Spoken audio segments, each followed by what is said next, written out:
Okay, so the topic tonight is as advertised, is the Ben and Jerry's controversy, and I thought I wanted to invite Mark Sosin, who owns the Rockville Ben and Jerry's Scoop Shop, to talk first from his perspective as a Jewish owner, a member of our shul, who owns a Ben and Jerry store, and how he's been affected by this whole controversy. So I thought I would let Mark go first, because I don't, I mean, you all know, most of you know me. I tell you what I think, and it's not my job to necessarily say things that you will agree with. Okay, if that was the case, everybody could just have a mirror and speak to themselves.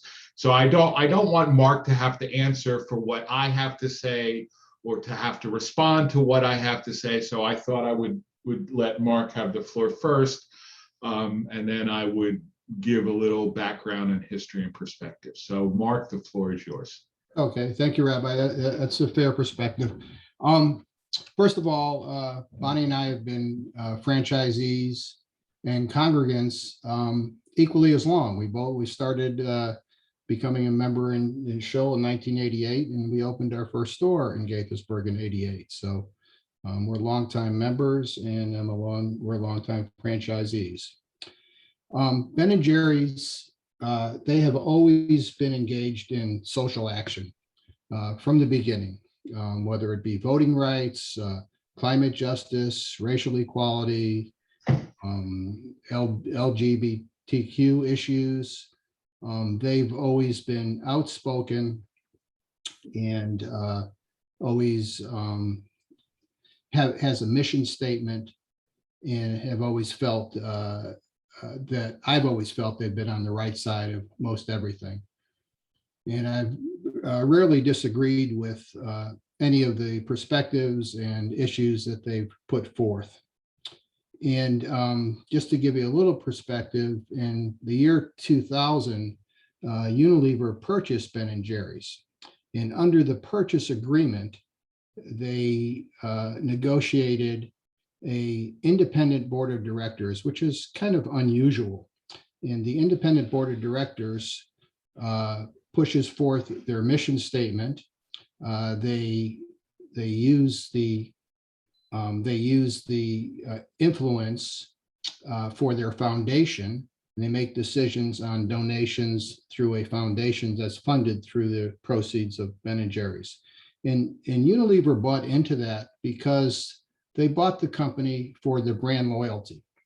Ben and Jerry's have always been right in the top in the ice cream category for brand loyalty, for things, outspoken things. Now they've had a lot of pushback on some things, but generally the company has been very successful with their mission statement.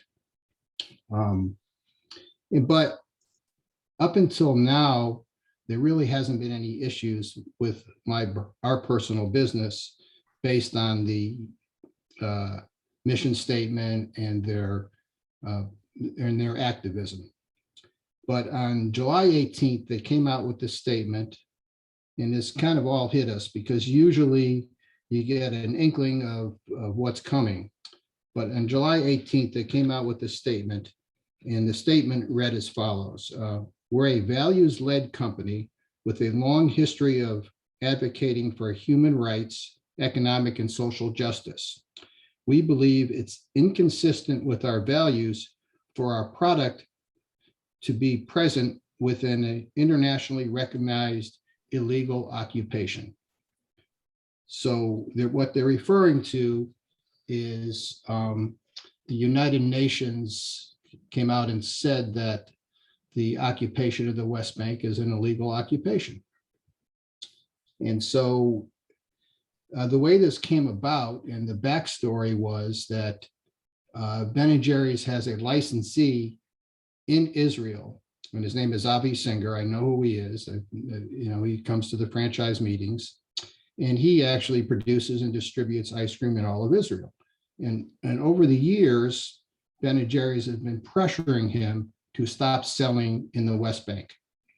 And they're asking him not to do something. And the thing that they want him to do, not selling, is actually illegal in Israel. It's illegal to boycott a section of the country by any of the business operating within the country. But they feel that they don't want to have that product sold in that area. So this year, by the end of the year, December 31st, his license is up. And they told him that if he doesn't stop selling, they're not going to renew the license.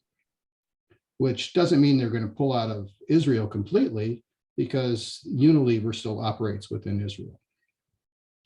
So this was pretty controversial.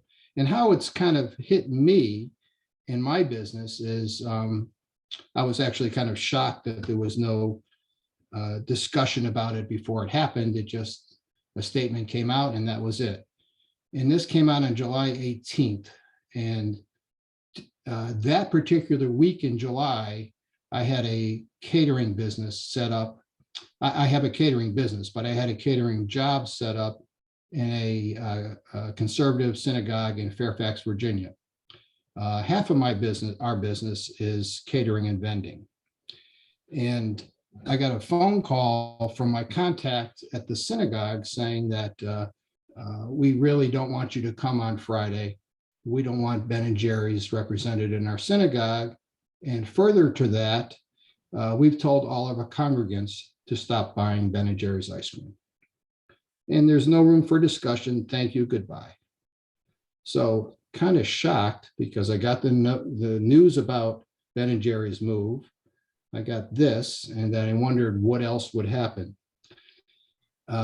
Frankly, it's hard to tell whether the downturn in foot traffic is due to the pandemic, next to a movie theater, the theater being closed, or people voting with their feet and actually not coming in because of this issue.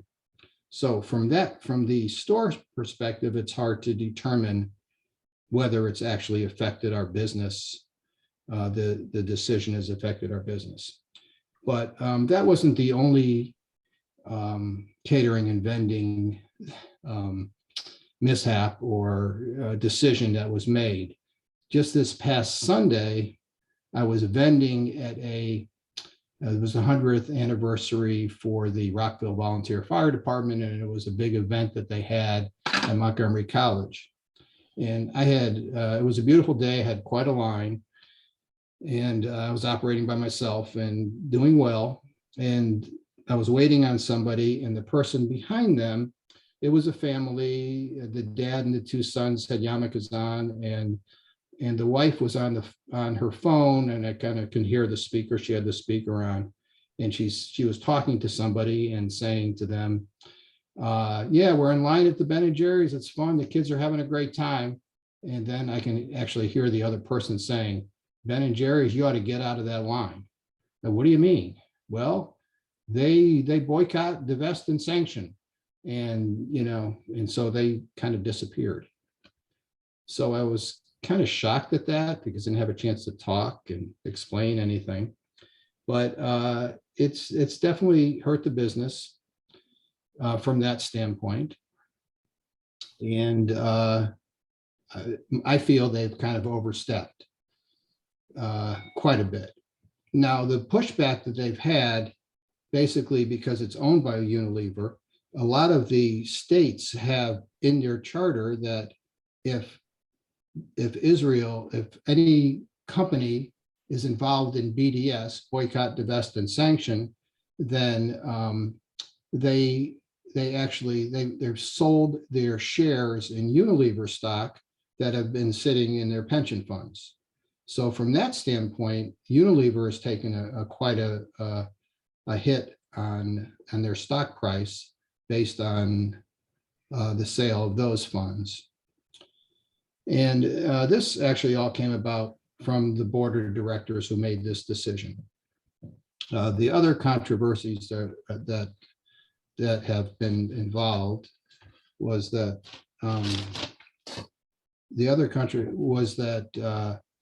the Anurata Midharan, who is the chairman of the board of directors, is also involved in the Oakland Institute. The Oakland Institute is the Black Lives Matter organization, which is really outspoken against Israel because of the way they perceive them treating the people in the Gaza Strip. So that there's kind of a tie-in with that. So that being said, like I said, it's really hard to know how it's affected the business, but I believe it has. And there are a lot of other franchisees that are in areas of the country that, a number of them that are in Jewish areas that have actually been boycotted and have had serious downturns in business based on the board of directors' decision. So that's kind of where we stand with that. And like I said, I guess I'm open to any questions about it, about our business. Rabbi? Yeah, I mean, if anybody has questions, go ahead and ask. And if not, yeah, Stan. Mark, what percentage of your business is Jewish and non-Jewish? It's really hard to say. Okay. I do catering and vending, and I've done many bar mitzvahs and bas mitzvahs, and I do some catering and vending at synagogues, but it's hard to say what the religious affiliation is of our customers. If they're wearing a yarmulke, it's pretty clear, but. Yeah, exactly. Yes. Alan, need to unmute. I took the video off and I figured that was mute too. Mark, is there any litigation by any of the franchisees or any, there should be, I mean, you've been damaged. Yeah, that's a very good question. There is a group of franchisees, and there was a letter sent to the board of directors, to the management of Ben & Jerry's, and to Unilever, and with the undersigned franchisees, of which I was originally one of the letter. I didn't like the wording of the letter, but I went along with that, explaining our position and discussing damages. The letter basically went into deaf ears, was never answered. Recent discussion this week with management basically said they're holding fast. The board of directors are not going to waver. I think the only pressure that's going to come will be Unilever to the board of directors, and that's going to be mainly with lawyers, because the board of directors were set up as an independent group with certain rights for decisions. But when it comes to financial damages, then it goes beyond the rights. So there's movement on that front, and albeit slower than we'd like, there's movement on that. Can you bring, I'll just one follow-up, can you bring litigation per se, or do you have to go through arbitration, or do you know? There's nothing to say. It's more in our franchise rights to be able to bring litigation than anything else. And our franchise rights vary from state to state. So, but there is a franchisee in Plano, Texas, that originally is from this area. And he is kind of orchestrating this, working through the lawyers at, I think, JDL and a few of the other organizations, and he's kind of pushing it. So there's discussion. Thank you. You're welcome. All right. Okay. So thank you very much, Mark. I really appreciate you Sure. making that presentation. It was really very, very informative, and I really thank you.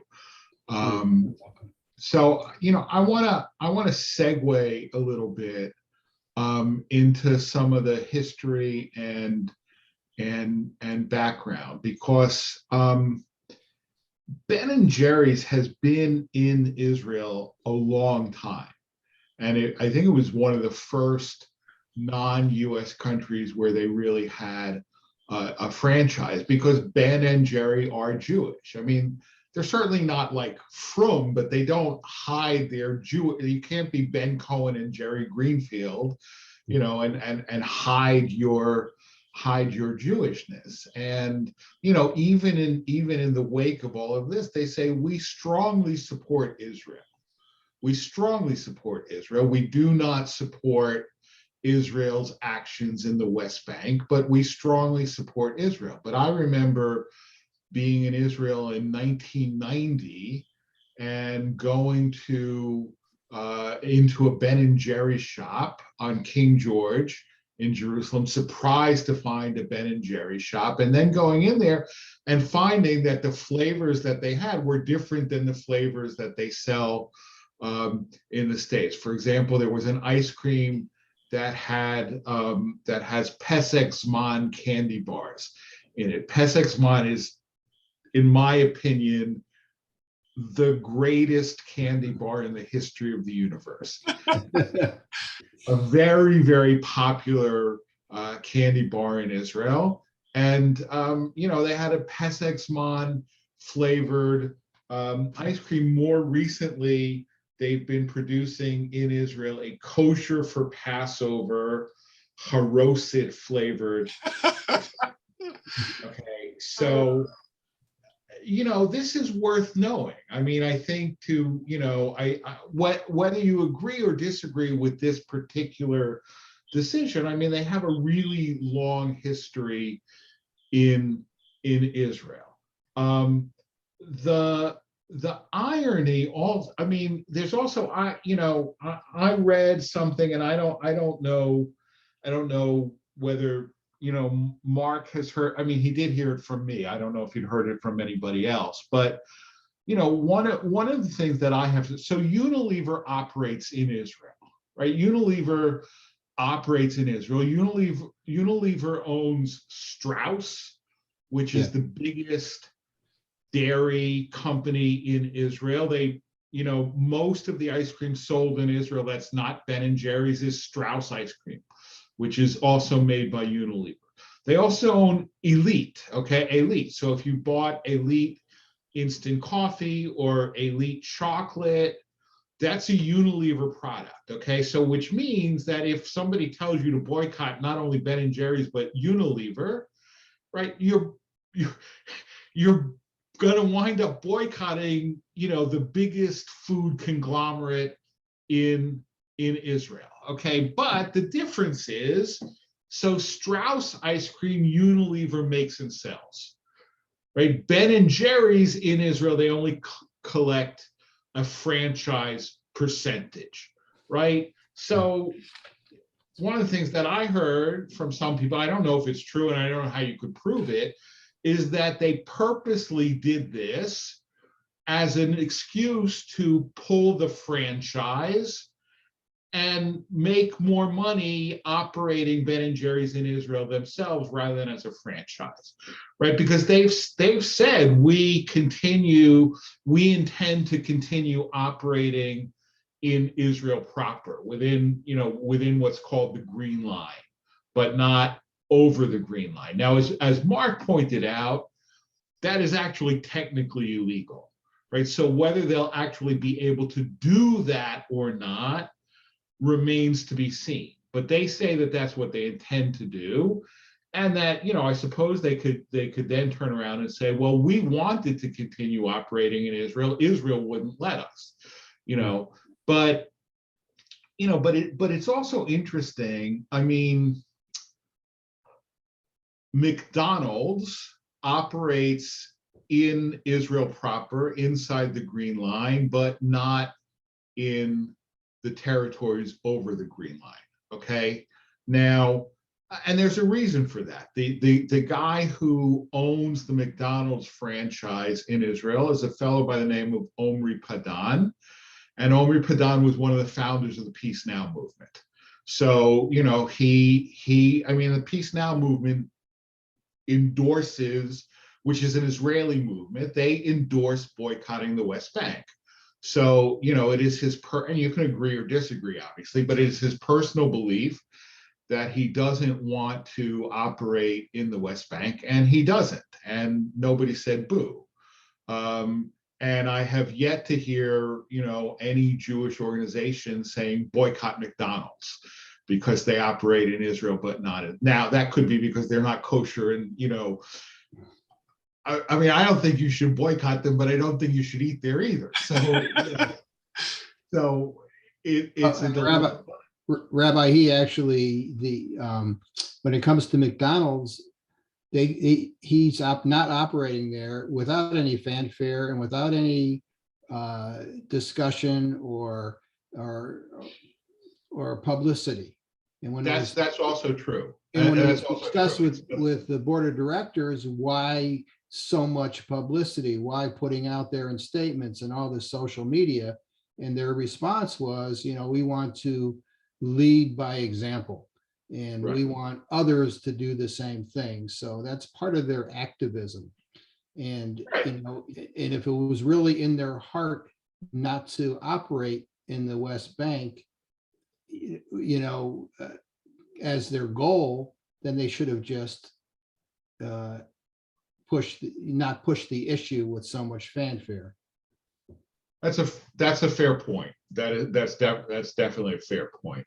You know, but the other thing is, I wanted to point out. I don't know how many of you remember, but Starbucks was briefly operating in Israel, and then they closed down. Okay, they stopped operating in Israel. And I remember getting all kinds of emails, hysterical emails saying, boycott Starbucks because they're anti-Israel, because they stopped doing business in Israel. Now, why did Starbucks stop doing business in Israel? Because Israelis didn't like their coffee, right? I mean, they preferred. There are other Israeli local coffee chains like Aroma and Cafe Joe and so on and so forth. And Israelis preferred the Israeli chains to Starbucks. So Starbucks wasn't making any money, so they pulled out. But it wasn't, you know, it wasn't an anti-Israel decision. It was a business decision. And you had the situation where simultaneously some Jews were saying boycott Starbucks because they're anti-Israel. And Palestinians and leftists were saying boycott Starbucks because Howard Schultz, who owns Starbucks and is Jewish, is a big supporter of Israeli causes, which he is, right? So I think sometimes we get hysterical about things without looking at, you know, what are the facts, okay? So, you know, though Mark's point that, you know, they not only pulled out of the West Bank, but they did so to great fanfare, you know, I think is absolutely a fair point. You know, but for example, so you have 35 states with anti-BDS laws, okay, that and BDS means boycott, divestment, and sanctions, okay? And 35 states have either anti-BDS laws, or in the case of Maryland, it's not a law, it's an executive order that Governor Hogan issued in 2017, that the state will not invest in or do business with companies that engage in BDS of Israel. You know, however, and I must make absolutely clear, I have no use for the BDS movement. All right. I mean, I think for a couple of reasons. First of all, because it even calls for an academic and cultural and artistic boycott of Israel. which I think is contrary to intellectual freedom. And in point of fact, I mean, if there's any sector of the Israeli population that is strongly opposed to Israeli policy in the West Bank, it's the academic and artistic sectors of the population. So to boycott them, I think is, and it extends even to and there have been cases where professors would not write letters of recommendations for students who wanted to do a graduate degree in Israel, and things like that, which I think, I certainly have no use for. And in fact, I mean, I go out of my way to buy Israeli products. I mean, I was in Modi's market today, and I bought an Israeli brand of cheese rather than an American brand of cheese, even though it's more expensive. And well, I personally think it's a better quality, but that's maybe debatable. But I go out of my way to buy Israeli products, so I don't support BDS. But I do think that a boycott of the territories is not a boycott of Israel. It's a boycott of the territories. And and I think that there was a lot of imprecise language. For example, well, let me do a share screen.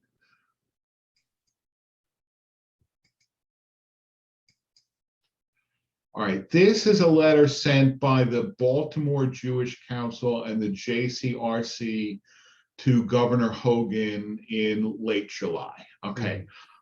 On behalf of Maryland's Jewish community, nobody asked me, but we thank you for your longstanding support of Israel in opposition to the boycott, sanctions, and divestment movement. As you said when you signed your executive order in 2017, the goals of this movement run counter to the strong economic relationship that Maryland has sustained with our friends and partners in Israel. That executive order stands up against companies that seek to delegitimize the democratic state of Israel and negate the right of Israel to exist as a homeland for the Jewish people through discriminatory business practices. With this executive order in mind, we ask you to direct the appropriate state agencies to initiate a review of Ben & Jerry's ice cream and its parent company Unilever. You may have seen news this week that Ben & Jerry's issued a statement declaring that the company will no longer do business in Israel's territories. We believe that this represents a BDS action, and if either company holds contracts with the state of Maryland, they are in violation of your executive order. We ask for a prompt and thorough review to take place, and we look forward to hearing the outcome. Thank you for the consideration and your support of Maryland's Jewish community. All right. I mean, personally, and I'm not a lawyer, but part of rabbinic studies also is to learn how to read text closely. Delegitimize the democratic state of Israel and negate the right of Israel to exist as a homeland for the Jewish people. Yeah. I don't think not selling your ice cream in the West Bank delegitimizes the democratic state of Israel. I mean, in fact, you could make the case quite the opposite, that Israel is a democracy within the borders of the state of Israel, but it's not a democracy in the territories, and it does not negate the right of Israel to exist as a homeland for the Jewish people.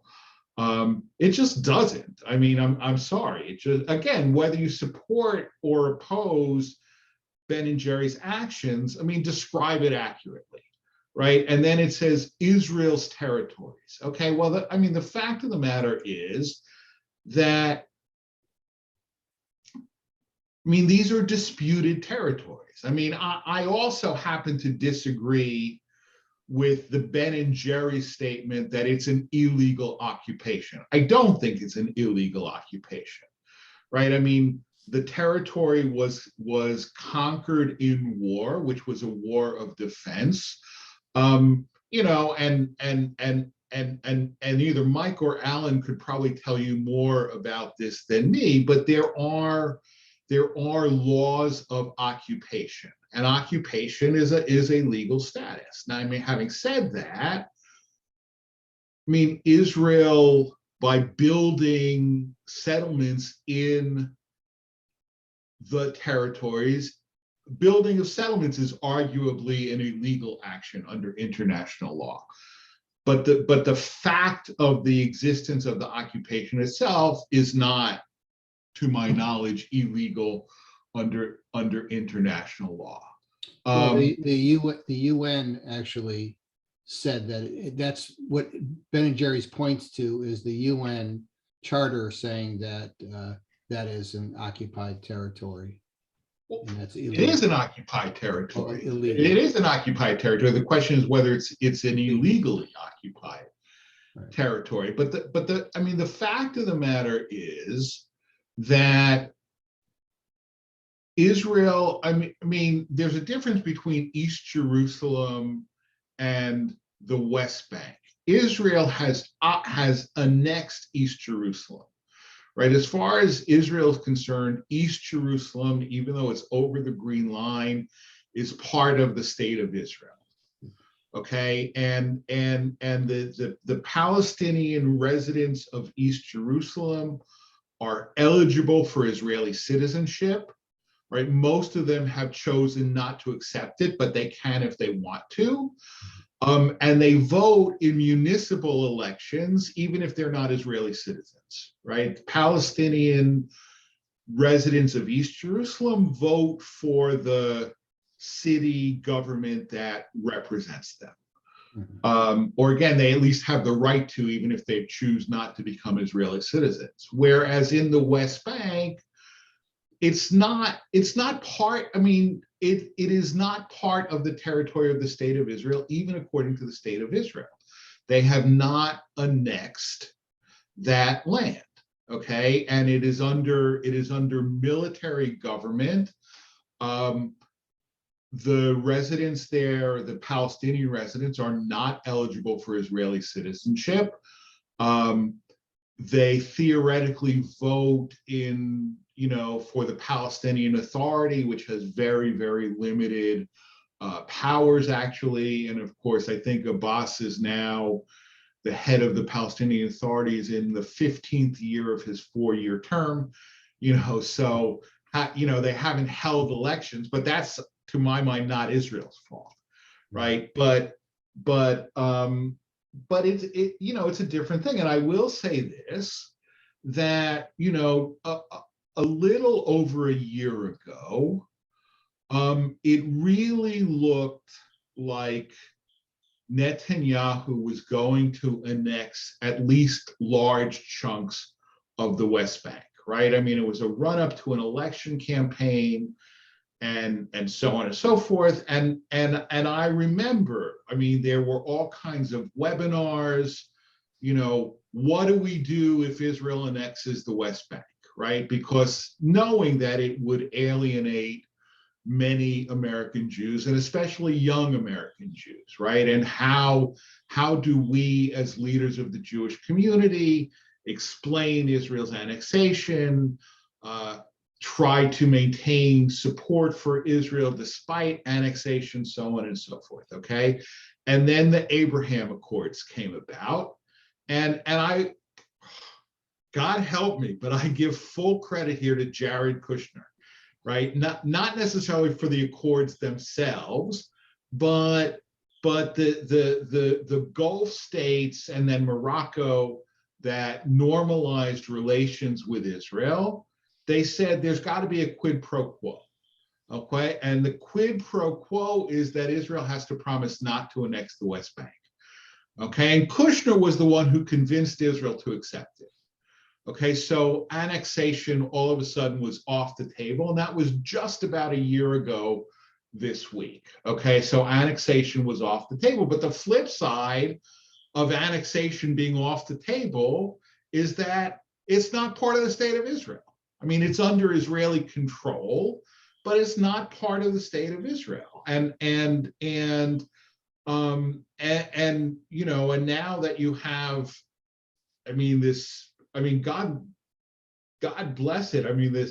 This fairly wall-to-wall coalition, seems to be working and functioning, right? But it's headed by Naftali Bennett, who heads a party that is to the right of Netanyahu politically, right? I mean, his major objection to Netanyahu was Netanyahu's corruption and personal qualities, but not his policies per se, right? And then you have, you know, a number of other parties. You have a far left but Zionist party called Meretz in the coalition, right? And then you have an Islamist party supported by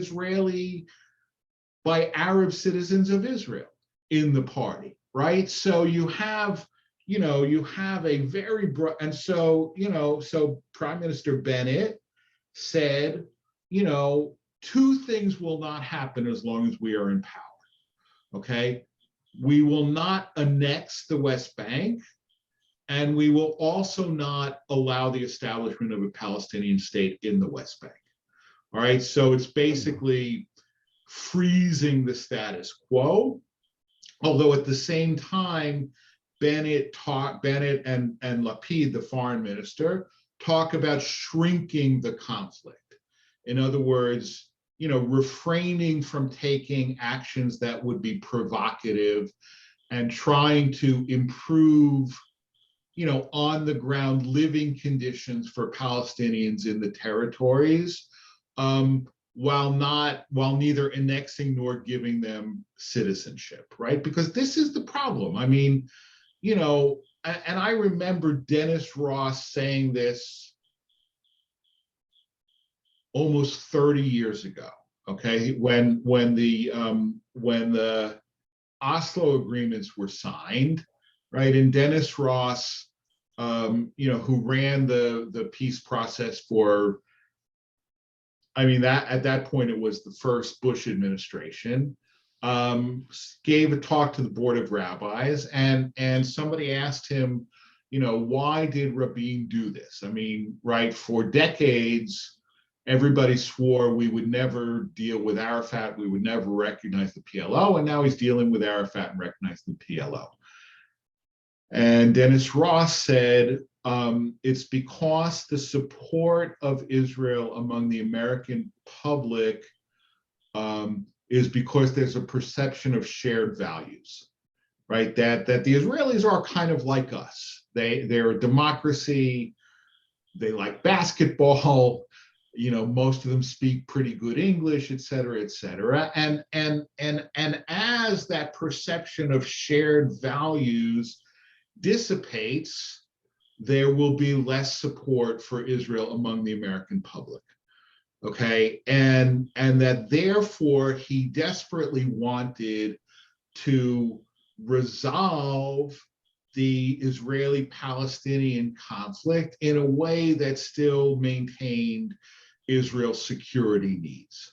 Okay, now what does that mean? I mean, it means that there would be a Palestinian state with military limitations on it, and the big settlement blocks in the West Bank that are adjacent to Israel would be annexed, right? But that there would be a land swap, that there would be a land, and I firmly believe that if Rabin had not been murdered, that would have eventually come to be. But Rabin was murdered, and you know what happened. You know, but I think, you know, as I think about it, I think what Dennis Ross said is absolutely right. I mean, there is less and less of a perception of shared values, right? And for example, let me see if I could find the article.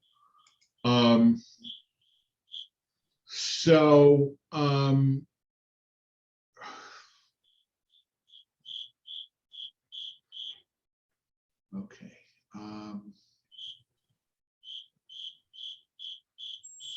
All right. In the early 2000s, Israel had a net favorability of 30% among Democratic voters.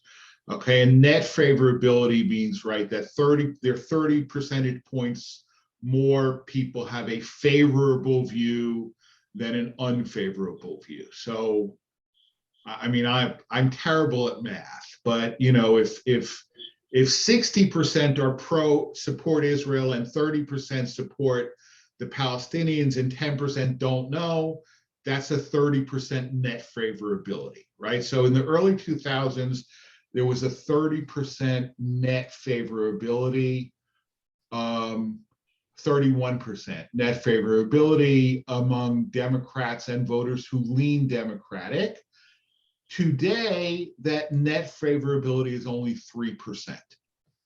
Okay, that's a huge loss, right? And if you have, you know, if you have kids or grandkids who are in their 20s, Jewish or even not, you know that Israel has lost support among the young people, right? I mean, that's so there is, you know, this perception of shared values, I think has dissipated. I think it's very unfortunate. And I'm hopeful that maybe, you know, as things cool off a little, that maybe some of that trend will reverse. You know, but I mean, I guess my bottom line is that I don't see this as BDS. It's not boycotting Israel. And personally, I think to conflate Israel and the West Bank undermines Israel's main selling point, which is Israel's the only democracy in the Middle East, right? Which it is within the Green Line. I mean, within the Green Line, you have, you know, roughly 7 million Jewish citizens and 2 million Palestinian citizens of Israel. It would be foolish to claim that there is no discrimination, but there's discrimination in our country too. It doesn't mean we're not a democracy, right? I mean, you know, there are Arab ministers in the government, there are Arabs in the diplomatic corps, there are Arabs on the Supreme Court. More than 20% of the doctors in Israel are Arabs. I mean, they're like out of proportion to the population. They're out of proportion to their percentage in the population among university students, et cetera, right? So within the Green Line, Israel is definitely democracy. But you have also, so you have 2 million Palestinians who are Israeli citizens who are full citizens. You have 2.5 million Palestinians in the West Bank who are not citizens, right? And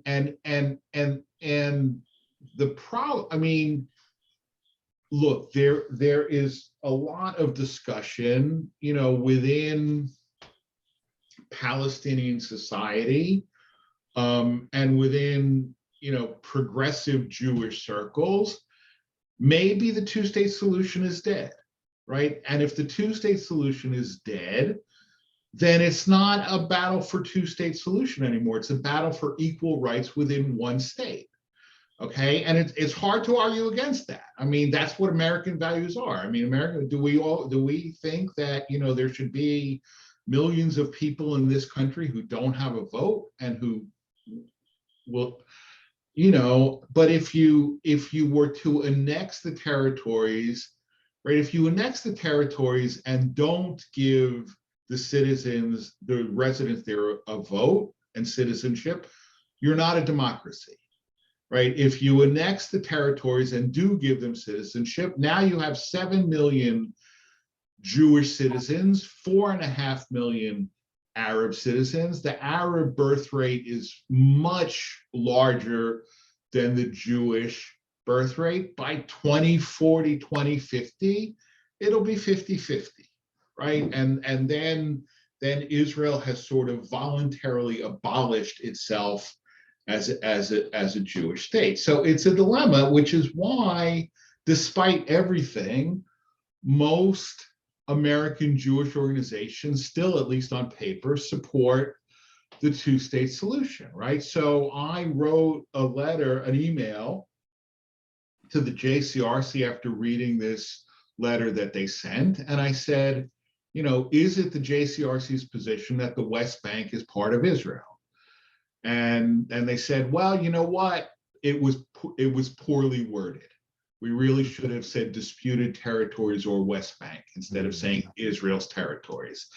And then I said, so does the JCRC still support a two-state solution? And they said, yes. I mean, a negotiated two-state solution with appropriate guarantees for Israeli security, you know, and so on, which is certainly, you know, what I support is what the conservative movement supports on paper. It is what, you know, the ADL and the American Jewish Committee and, you know, everybody, at least on paper, still supports a two-state solution. So it seems to me that, look, I mean, I do find objectionable, right, that Ben and Jerry's using the term occupied Palestinian territories. I would prefer disputed territories, and their assertion that it's an illegal occupation. I don't think it is necessarily illegal. You know, and you could certainly object, but I mean, the fact of the matter is that the only time I buy Ben and Jerry's is when I buy it from Mark. And I don't buy it in the grocery store. I have no problem if you want to not buy it in the grocery store, but I think you should still buy it from Mark. I don't see any reason why Mark and Bonnie should suffer because of whatever, you know, Ben and Jerry's have done. And I've spoken a long time, and I'm sure I've said things that some of you agree with, some of you don't agree with. So I will sit back and let you fire at me. Rabbi, just one comment. First of all, Yasher Koach, very, very well spoken. And one of the things about you just said about the population being 50-50, that's only assuming that the Palestinian will continue to have the rate of birth that they have. Usually when somebody becomes westernized, they have less children. So it's not going to happen anytime soon. If I'm saying even the Israeli Arabs, their birth rate is more or less the same average as the regular Israeli. So anyway. Right. No, right. I'm making certain statistical assumptions that may prove to be invalid. Right. And certainly, yes, if the, you know, if the territories were to be annexed and the economy improved and so on and so forth, the birth rate might well go down. But I think, you know, it's, and of course, there's also the Haredi birth rate, you know, on the other side. But I mean, to what extent are the Haredim actually participants in Israeli society either? So it's complicated. This may be more a question for Mark, but are there any other examples of where Ben and Jerry's has instituted such sort of withdrawal policies in disputed lands? I mean, will they not sell in Crimea, for example, or Ukraine, or? No, it's a good question, Joe, and there really aren't any. Most of all of their activism has been domestically prior to this. And they operate in a lot of different countries. I mean, they're in Southeast Asia, they're in South America, they're in, you know, lots of different areas. And this is their first foray into the politics of a non-domestic company. I mean, in some respects, Israel's an easy target because they are so prominent in the news, and this has been going on for the better part of 50 plus years. So, yeah, I really think it's just orchestrated by the board of directors. I mean, this was, I think that's where it was directed, and that's where it was thought out. And Ben and Jerry, I believe, just went along with it, and you know, and that's really where it landed.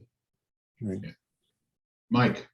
Yeah, just a question, Mark. I mean, we're all here because we all love you and support you. And so the question is whether you franchisees have the ability to coalesce so that your supporters, us, people like us in each of your franchise locations, could collectively sign up to influence or do something that you guys who are way closer to the subject would know, like what would make sense where we would be flailing in the wind. So it's half a question, and if you have an answer, it's half an offer. I appreciate that, but basically the only, on our side, there are franchisees, believe it or not, that don't go along with this. And, that actually side with the board of directors. Oh, really? Yeah, they're both sides of it. And when they tried to have, after this came out and there was a lot of pushback, they had some webinars and they orchestrated some webinars strictly to reinforce their positions. And, which was really obviously not helpful. And that's when there was some franchisees, we got together and we orchestrated a letter and we sent them to deaf ears. And now there's a second round of letters with a few more franchisees, but some of the franchisees are, frankly, they disagree with it, but they're not ready to put themselves out there because they feel that there might be retribution. They want to get additional franchises. They don't want to put themselves in a bad light to the Ben and Jerry's approving expansion. So there's a lot of self-interest in not going along with the group pushing back on it. So it's kind of stalled, but I still think it's moving slowly. But they did say right out recently, I know Matthew, who was the CEO of Ben and Jerry's in Vermont, basically had a discussion with Hunter just recently, and he said that there's absolutely no movement at all for backing down on what they're doing. So we believe that the only pressure is going to come from Unilever. From what? From Unilever Corporation to the board of directors.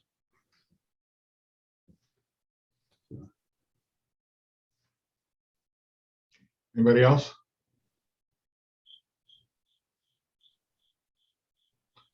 All right. Well, Mark, first of all, thank you, and everybody else, thanks for joining in. And if you have thoughts about what we should look at 2 weeks from now, please let me know. I'm very much open. I mean, I want to talk about what you want me to talk about. So so let me know. Thank you, Rabbi. All right. I appreciate the Thank you. time. Sure. Shabbat shalom, everybody. Thank you, Mark. Um, Thank you. Good night, thank you.